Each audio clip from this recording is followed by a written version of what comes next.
So in this video, we're going to be zooming out from our discussion of atomic chemistry to even bigger stuff. So let's start.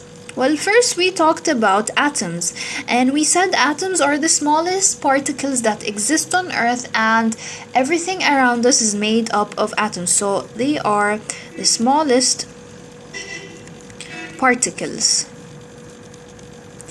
And atoms include, as we said, electrons, protons, and neutrons.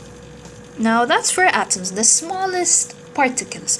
Now let's move on to something bigger, which are elements. And elements are substances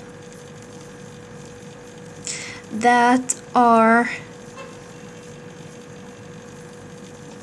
composed of one type of atoms, so only one type. As an example of that would be the elements found in the periodic table, which are like hydrogen and oxygen and sodium, one type. So let's move on to compounds. And compounds are substances that are made up from two or more elements. So compounds use elements. For example, H2O or NaCl, table salt. Now let's move on to something even bigger, which are mixtures. And mixtures are substances that are made up from two or more compounds.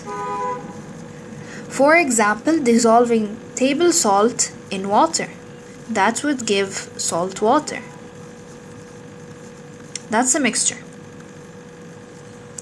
So let's move on to discuss some things about our periodic table. Now, if you know this, the first two groups are group 1 and group 2 are metals. So these are metals. Also, the middle part of the periodic table is comprised of metals, but these are called transition metals. Now, this segment right here are nonmetals. So these are nonmetals. Now let's talk about some of the properties, the physical and chemical properties of metals and nonmetals. Well, let's start. So let's make it as a comparison. Okay, so we have metals here and non-metals. So the first thing we're going to compare is the look. So metals are usually shiny in color, while non-metals have a dull color. Metals are good conductors of heat and electricity. So metals are good conductors of heat and electricity. Unlike nonmetals, nonmetals are not good conductors, so they are poor conductors of heat and electricity. Now, let's move on to something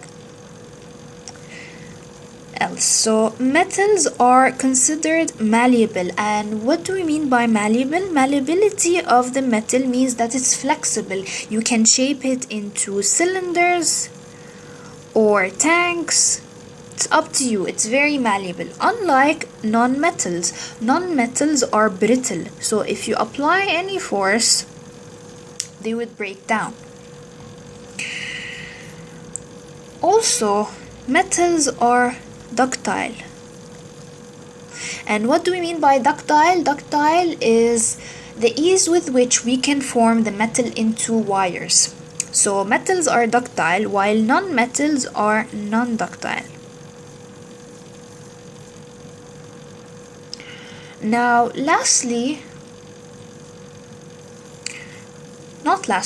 metals have a high density. So metals have a high density, unlike non-metals which have low density.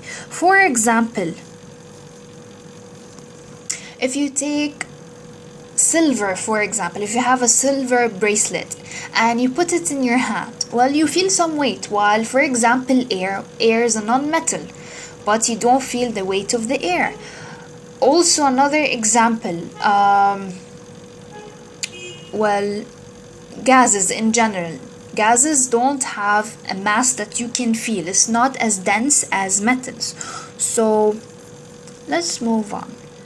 Well, usually metals are solid at room temperature, while non-metals can be solid, liquid, or gas. Also, another thing to mention about metal is that they have a high melting point, MP, while non-metals have a low melting point. Now that's that for the physical properties of metals and non-metals. Let's move on to some of the chemical properties. So let's talk about chemical properties of metals and non-metals. Well, let's also do a comparison. So we have here metals and non-metals. Now the first thing we're going to compare is that metals have usually 1 to 3 electrons in the outer shell, unlike non-metals which have 4 to 8 electrons in the outer shell. And if you don't get this part, you have to watch the electronic configuration video in order to understand what's meant by the outer shell. Now also, one thing to compare is that metals lose electrons easily, unlike non-metals. Non-metals gain electrons easily. Also, that means metals have a low electronegativity. Don't know if I spelled it correct, but electronegativity is the ease with which a substance can absorb or gain electrons. So because metals lose electrons easily, that means they have a low electronegativity, unlike non-metals which have a high electronegativity.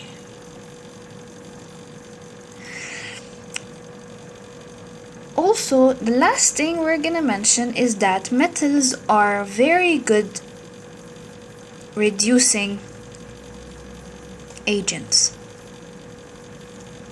unlike non-metals which are good oxidizing agents. So oxidizing agents.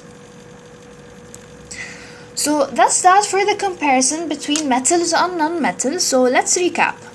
So in this video, we talked about zooming out from the atomic chemistry to even bigger stuff, and we talked about elements, compounds, and mixtures. And then we moved on to discussion of metals and non-metals, and we compared some of the physical properties and some of the chemical properties. So you guys are required to know at least 3 different chemical properties and 3 different physical properties. So understand these, memorize them, and hopefully you'll get an A star in your exam. So good luck and thanks for watching.